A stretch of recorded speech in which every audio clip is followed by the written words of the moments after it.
2주 전 수도권 지방 또 이번 주간에도 충북 지역은 큰 비가 내렸습니다. 그 폭우로 인해서 큰 물질적 피해 또 인명 피해가 많이 발생했습니다. 참 마음이 아프고 안타까운 일입니다.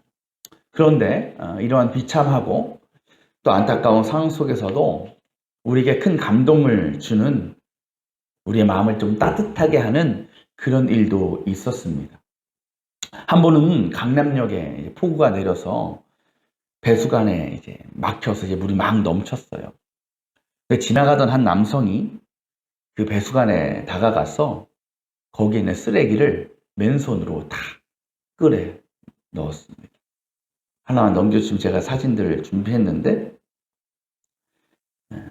첫 번째 사진이 다 보셨을 겁니다. 매스컴을 통해서. 그렇죠? 뭐 강남역 마동석이다 뭐 해서 이렇게 막 이야기가 나왔는데, 또 의정부에서는 한 남자가 또 비슷한 일이 있었죠. 거기도 물이 이제 허리까지 거의 무릎 높이 이상 잠긴 상태에서 한 남자분이 그 여러 군데 배수구를 돌아다니면서 보이지도 않을 건데 손으로 다 배수구에 있는 쓰레기를 다 걷어냈어요.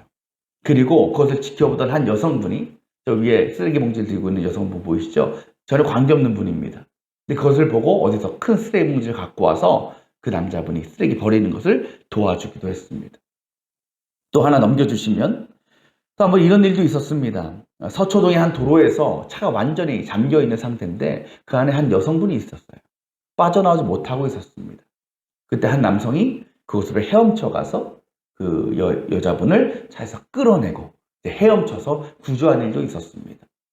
또 신림동의 한 반지하에서는 한 학생이 살고 있었는데 이제 물이 이제 차오르니까 주변에 있는 이웃들이 다 가가지고 유리를 이제 다 깨고 그 학생을 건져내는 일도 있었습니다.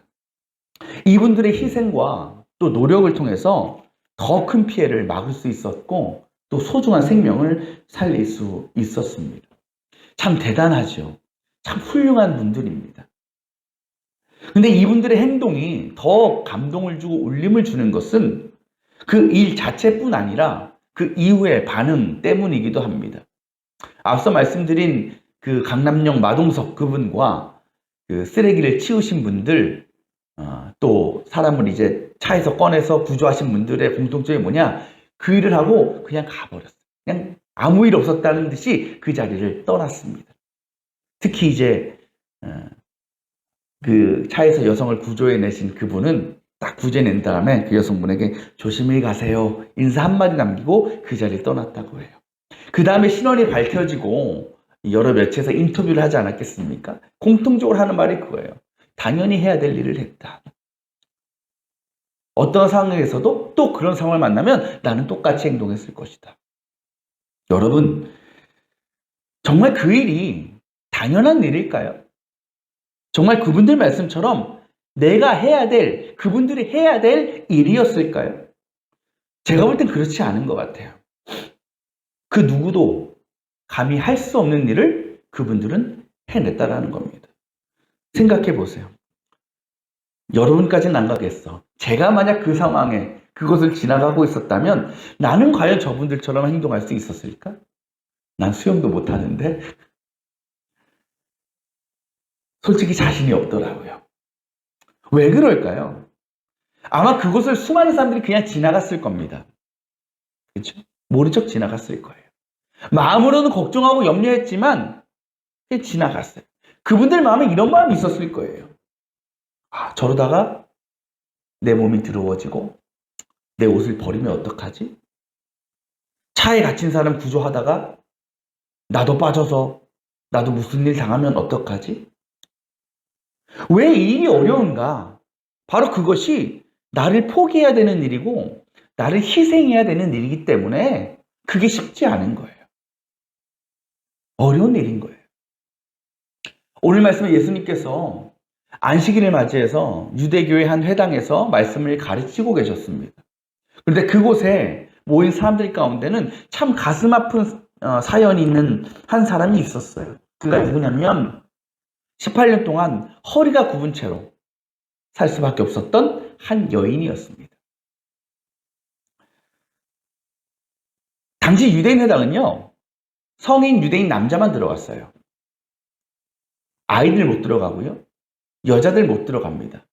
특별히 어떤 몸에 질병을 갖고 있는 사람이라면 더 들어갈 수 없어요. 왜? 그 당시 유대인들의 생각은 육신의 질병은 죄로 인한 것이었기 때문에 육신에 걸린 질병에 걸린 사람들을 보면 저 사람 부정한 사람이야. 죄인이다라는 인식이 있었어요.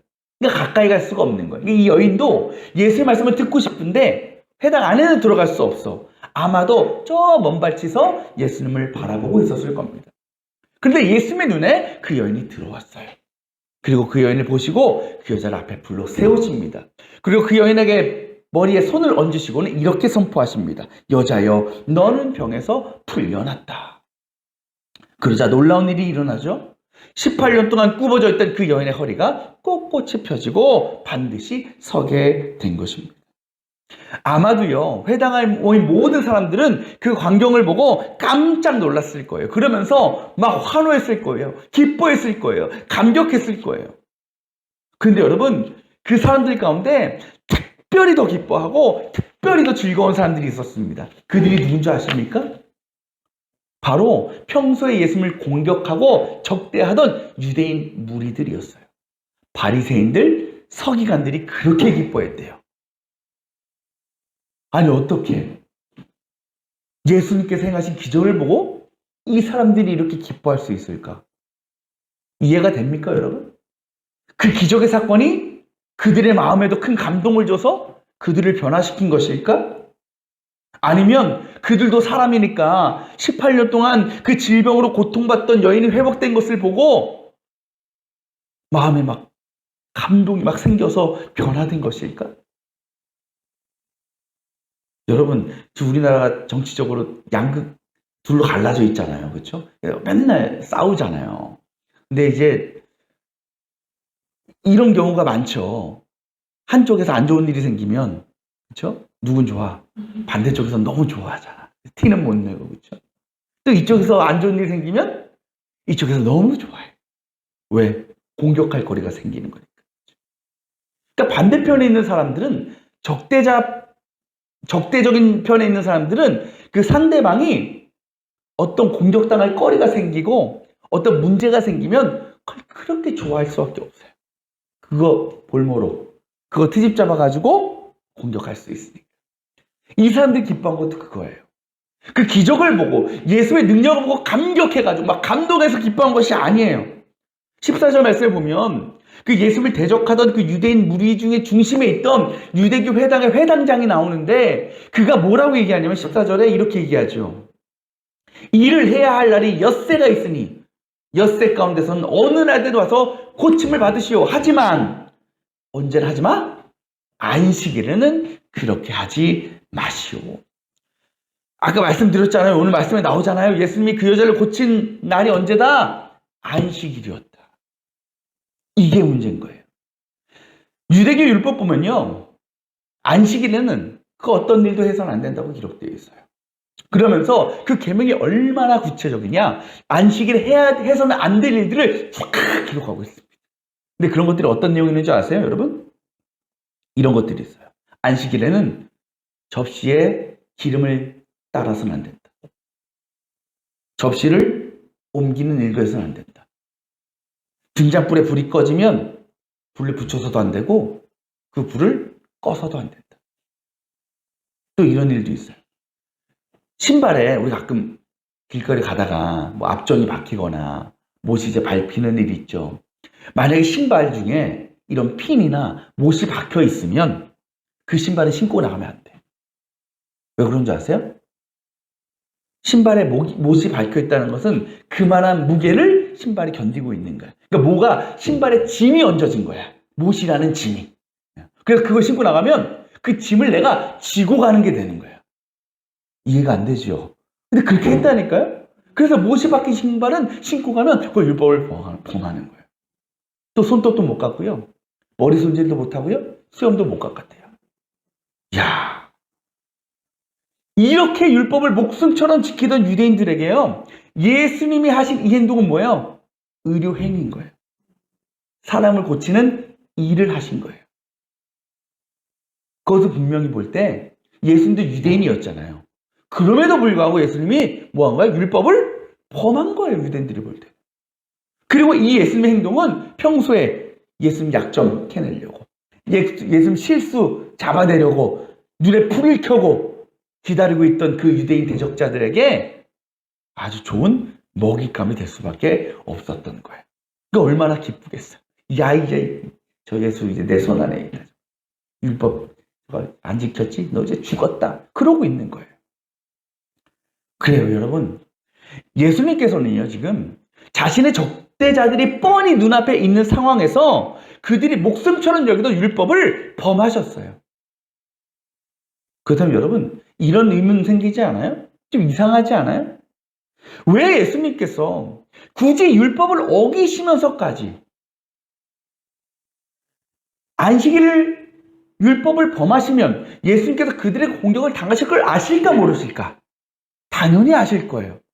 그런데 왜 굳이 예수님은 안식일에 율법을 어기시면서까지 공격당할 걸 아시면서도 그 여자를 고쳐주신 것일까? 여러분, 이 여자가 허리가 굽은 지 몇 년 됐다고요? 18년 됐어요. 18년 동안 그렇게 살았어요. 근데 여러분, 18년 동안 그렇게 살았으면 하루 더 그렇게 산다고 그녀의 인생이 뭐 그렇게 달라집니까? 뭐 그게 변화가 있어요? 18년을 그렇게 살았는데 달라질 거 없어요. 그럼 여러분, 예수님은요, 안식일에 굳이 그 여자를 안 고쳐줘도 돼. 그 다음날, 야, 얼마나 힘드냐. 근데 오늘 안식일이어서, 야, 너 저 유대인들 보이지? 내가 너 지금 고쳐줬다가는 다 큰일 난다. 그러니까 하루만 참고 내가 내일로 꼭 고쳐줄 테니까 우리 내일 만나서 그렇지? 내가 고쳐줄게. 약속하실 수 있잖아요. 그것도 아니면 정말 고쳐주고 싶어. 그러면 다 끝나고 유대인들 다 가고 뭐 깜깜한 밤에나 새벽에 불러서 아무도 없는 데서 손 얹어주시고 큰 소리 내지 않고 여자여 일어나라. 이렇게 고쳐주셔도 될 일이에요. 그러면 공격당할 일 없어요. 율법을 범하시지 않아도 돼요. 근데 여러분, 왜 예수님은 굳이 안식일에 그 여자를 고쳐주신 것일까? 왜 안식일이었어야만 했을까? 그래서 왜 당하지 않아도 될 공격을, 조롱을 지금 받고 계시는 거냐는 거죠. 어떤 분들은 이 모습 보면서 이렇게 생각할 수 있죠. 아, 예수님 평소에 율법을 무시하시고 사셨구나. 율법을 부정하신 분이셨구나. 근데 여러분 그렇습니까? 그렇지 않았어요. 예수님도 유대인으로서 율법이 얼마나 중요하고 얼마나 필요한지 알고 계셨어요. 가르치셨어요. 그런데 문제는 뭐냐? 예수님에게 율법의 필요성과 목적이 유대인들과 달랐다라는 거죠. 로마서 3장을 보면 사도 바울이 율법에 대해서 이렇게 기록해요. 율법은 죄를 인식하게 한다라는 거예요. 그러니까 무슨 말이냐면 율법의 역할은 뭐냐면 그 행동이 그것을 통해서 그것이 죄인지 죄가 아닌지를 구별하고 분별하게 하는 도구가 될 것이라는 거예요.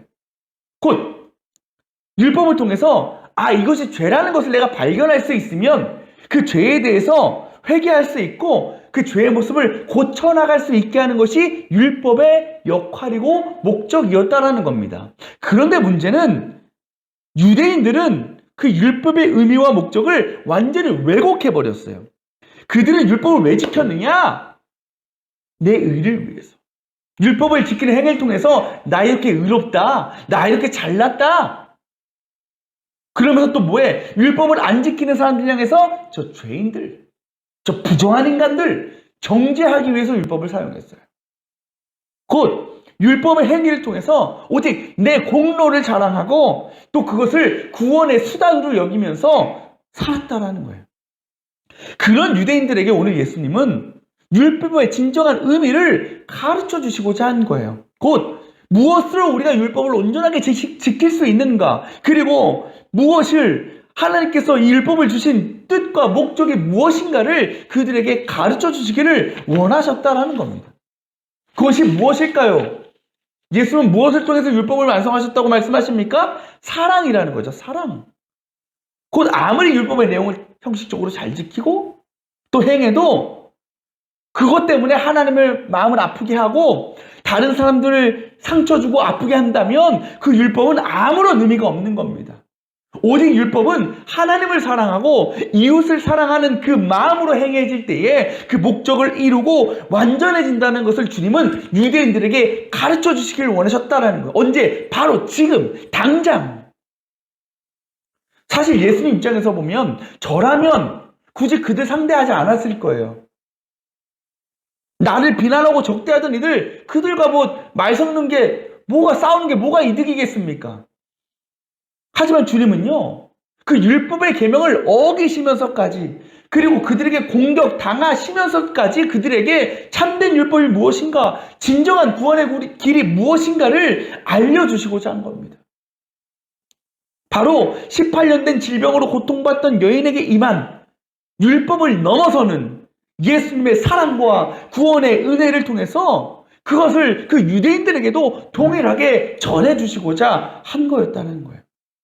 그래서 주님은 자신을 비난하는 그 회당장에게 이렇게 말씀하시잖아요. 15절 16절에 너희 위선자들이라고 말씀하시면서 너희는 저마다 안식일에도 소나 나귀를 외양간에서 풀어내어 끌고 나가서 물을 먹이지 않느냐.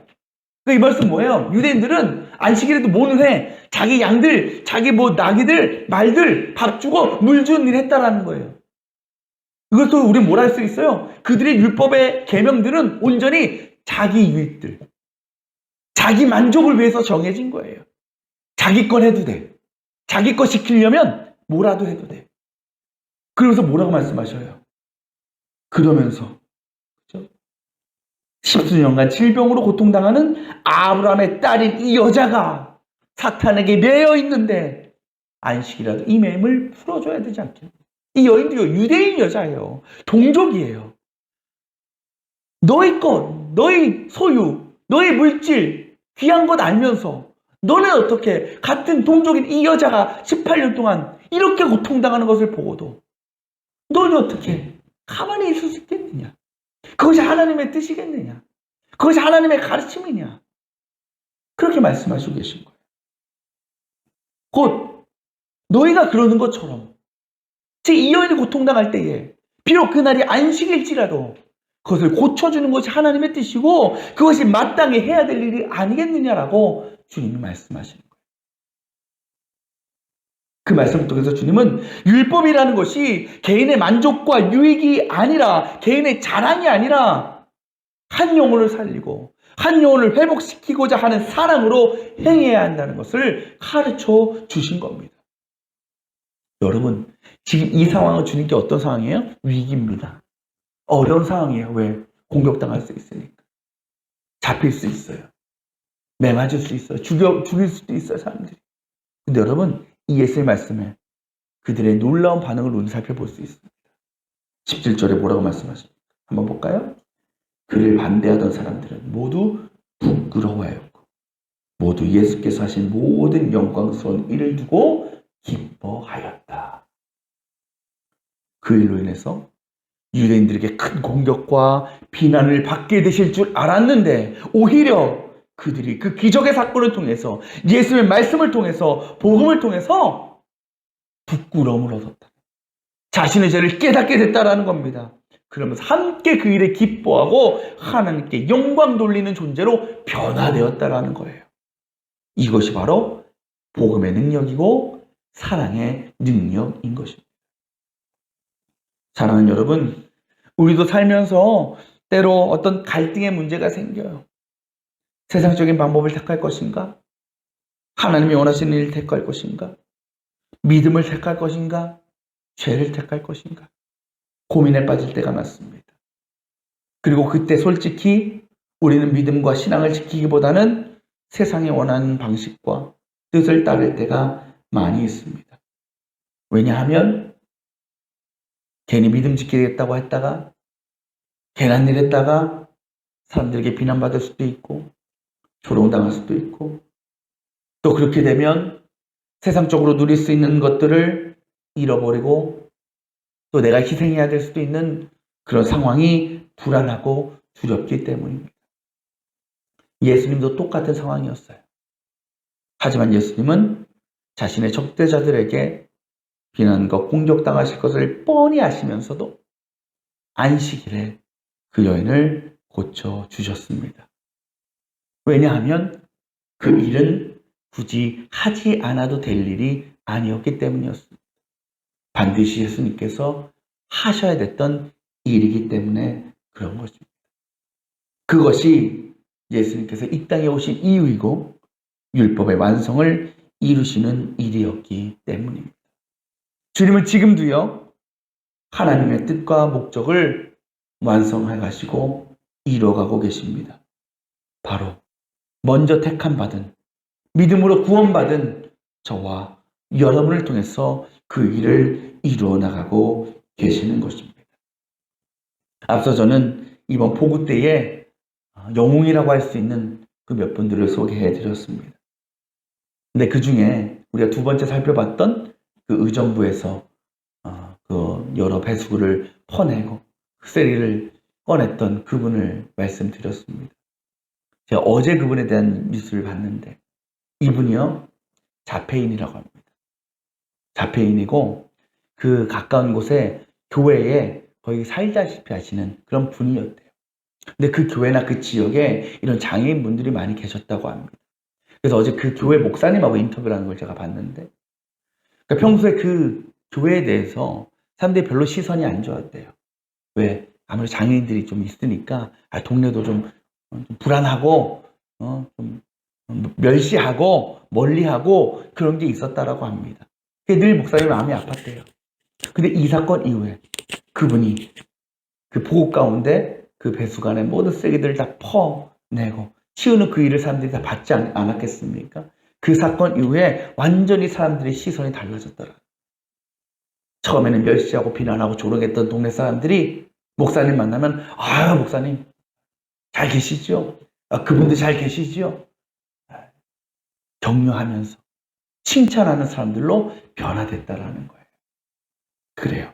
바라기는 강남역과 의정부에 그 막혀버린 배수관을 뚫기 위해서 그 더러운 쓰레기 어물을 맨손으로 걷어냈던, 그리고 물이 차오르는 차와 침수된 반지하에 갇혀 두려움에 떨고 있던 이들을 구하기 위해서 자신의 몸을 기꺼이 내던졌던 그 이 땅의 숨은 영웅들이 저와 여러분이 될 수 있기를 원합니다.